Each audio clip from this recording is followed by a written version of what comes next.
Bismillahirrahmanirrahim. Assalamualaikum warahmatullahi wabarakatuh. Perkenalkan, nama saya Zaki Muayyad Billah dari kelas TI 4801 dengan NIM 1020124000226. Di video ini saya akan menjelaskan pengerjaan hands-on mata kuliah pengendalian penjaminan mutu dengan topik acceptance sampling dengan menggunakan standar ISO 2859. Studi kasus ini yang digunakan adalah pemeriksaan produk sepatu dengan metode single sampling plan atau SSP dan double sampling plan atau DSP. Baik, kita langsung saja masuk ke soal nomor 1, yang dimana studi kasusnya itu ada sepatu dan inspection levelnya itu kita mendapatkan dari standar ISO, yaitu General Inspection Level 3, dan lot size-nya itu ada 400, dan buat AQL-nya itu kita mendapatkan 1,5%, dan jenis pemeriksaannya itu adalah normal. Dan di sini kita mendapatkan kode letternya itu J dari standar ISO 2859.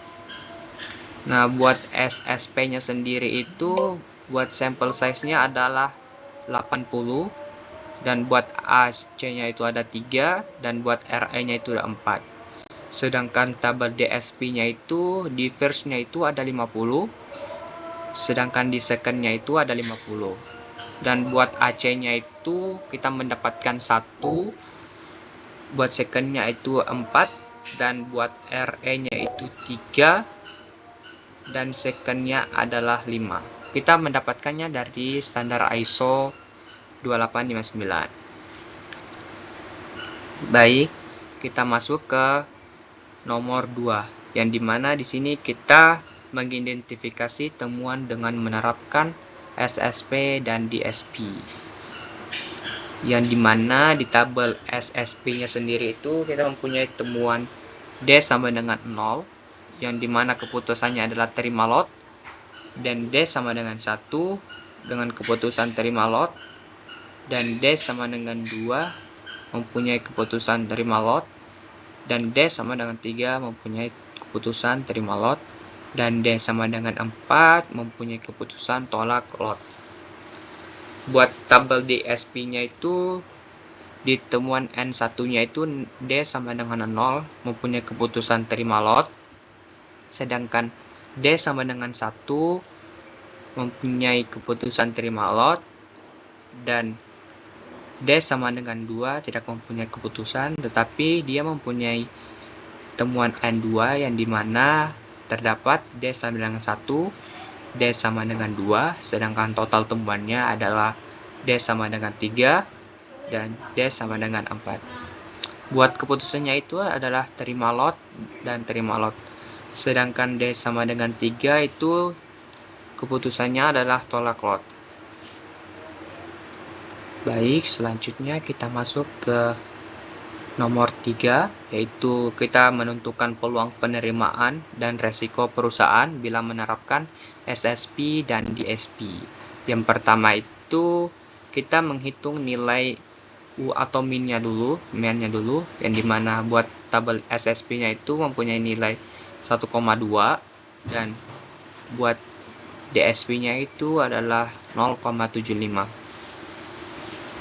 Nah, kita kembali lagi ke tabel SSP yang mempunyai temuan itu D kurang lebih sama dengan 3 yang mempunyai keputusan terima lot, dan untuk mencari rumus peluang keputusan itu kita menggunakan rumus Bayesian disk 3 yang dari SSP terus true.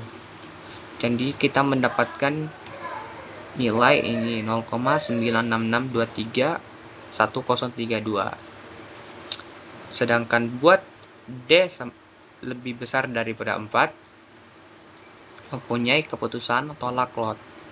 Dan untuk rumusnya sama, kita menggunakan 1 dikurang peluang keputusan dari D sama kurang daripada 3. Itu untuk perhitungan SSP. Sedangkan selanjutnya kita akan menghitung DSP-nya. Dan dimana di sini D1 kurang sama dengan 1 mempunyai keputusan terima lot, dan total temuannya itu D kurang sama dengan 1 dan keputusan lot. Sedangkan buat D1 sama dengan 2 itu mempunyai keputusan terima lot juga, dan temuan N2 nya itu D2 kurang sama dengan 2, dan total temuannya itu adalah D kurang sama dengan 4, dan keputusannya adalah terima lot. Dan untuk peluang keputusannya itu buat D kurang sama dengan 1 itu kita menggunakan rumus Poisson date 1 sama detik kurang sama menggunakan ini nilai DSP-nya adalah true. Sedangkan buat D1 sama dengan 2-nya itu kita menggunakan rumus Poisson disk 2 H6-nya false dan dikali Poisson disk 2 H6 true. Jadi kita mendapatkan nilai 0,12747182. Selanjutnya kita menghitung ke jumlah peluangnya. Buat jumlah peluangnya sendiri itu kita ambil dari terima peluang keputusan dari D1 kurang sama dengan 1, ya ini 0,82664147, dan sama buat yang di sini juga kita ambil dari nilai yang di atasnya. Terus peluang terima lotnya itu 0,95. Kita menjumlahkan dari jumlah peluang dari lot di N1 dan N2. Sedangkan peluang tolaknya itu kita sama dengan 1 dikurang peluang terima lot. Jadi mendapatkan hasil 0,45886,713. Sedangkan di sini kita mendapatkan peluang ini dari peluang keputusan D kurang sama dengan 3, yang hasil dari peluang keputusannya itu 0,966231032. Sedangkan resiko perusahaannya itu kita ambil dari D tolak 4, tolak lot yaitu 0,033768968. Itu buat SSP-nya. Sedangkan buat DSP-nya itu sama juga, dari ambil dari atas di bawah peluang terima lot. Begitupun buat risiko perusahaannya kita ambil dari peluang tolak lot. Lanjut ke nomor 4. Ini kita mendapat tentukan resiko konsumen dan tentukan mutu lot terbentuk bila menerapkan SSP dan DSP. Buat risiko konsumennya itu buat CRQ SSP 8,50% dan A0QL-nya itu 1,94%. Sedangkan buat DSP-nya itu 8,50% sama, dan akhirnya juga itu 1,98%. Buat rangkuman hasil sebelumnya kita mempunyai lot size-nya itu 400, sama yang pertama kayak nomor pertama. SSP-nya itu sampel size-nya kita masih 80, dan DSP-nya itu first dan second-nya itu masih 50-50, dan AC-nya 3, RA-nya 4, sedangkan first-nya itu 1, 4, dan 35. Sedangkan selanjutnya kita lanjut ke tabel SSP-nya, yang dimana mempunyai temuan D kurang sama dengan 3 dengan mempunyai keputusan terima lot, dan temuan di SP-nya itu D1 kurang sama dengan 1 mempunyai keputusan terima lot, sedangkan D1 sama dengan 2 mempunyai temuan N2, D2 kurang sama dengan 2, dan total temuannya itu adalah D kurang sama dengan 4 dan mempunyai keputusan terima lot. Selanjutnya kita masuk ke nomor 5, yaitu tentukan potensi biaya yang timbul bila menerapkan SSP dan DSP. Yang dimana di sini artinya kita mendapatkan nilai 90,806069,819, Sedangkan akhirnya juga kita mendapatkan ini nilai 0,011594. Sedangkan di SP-nya itu nilai dari ATI-nya itu 72,43. Sedangkan A0Q-nya 0,001. Buat potensi biaya SSP dan DSP-nya sendiri, biaya satuannya untuk biaya inspeksi itu adalah sebesar 5.000. Volumenya mempunyai volume 91 dan jumlah biayanya itu adalah 454.030. Sedangkan buat DSP-nya sendiri mempunyai volume 72 dan jumlah biayanya itu 362.170. Sedangkan biayanya adalah 45.000 dan volumenya 5. Sedangkan jumlah biayanya itu 208.706.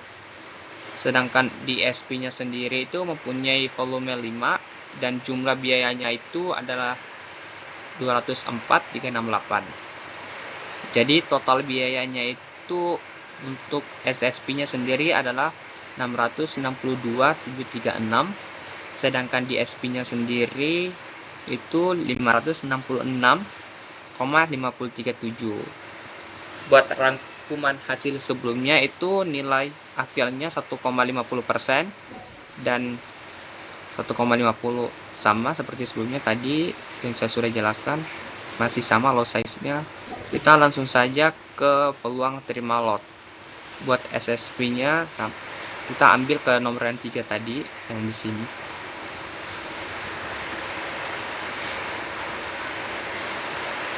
DSP-nya juga sama. Mungkin kita langsung saja ke jumlah peluangnya dari tim terima lot N1. Selanjutnya kita masuk ke nomor yang terakhir, yang dimana di sini kita melakukan analisis terhadap perbandingan bila menerapkan SSP dan DSP yang sudah didapatkan di atas. Yang dimana di sini resiko rencana samplingnya itu, resiko perusahaannya itu 3,38%. Dan buat DSP-nya itu 4,59%. Sedangkan resiko konsumennya adalah buat SSP yaitu 9% dan DSP-nya itu juga 9%. Sedangkan buat output rencana samplingnya itu 1,94% dan buat DSP-nya 1,98%.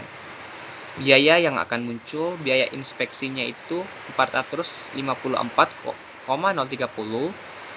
Sedangkan DSP-nya itu 362,170.000.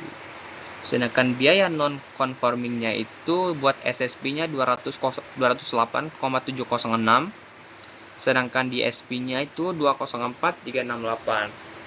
Jadi total biaya buat SSP-nya adalah 662,736. Sedangkan DSP-nya itu 566,537.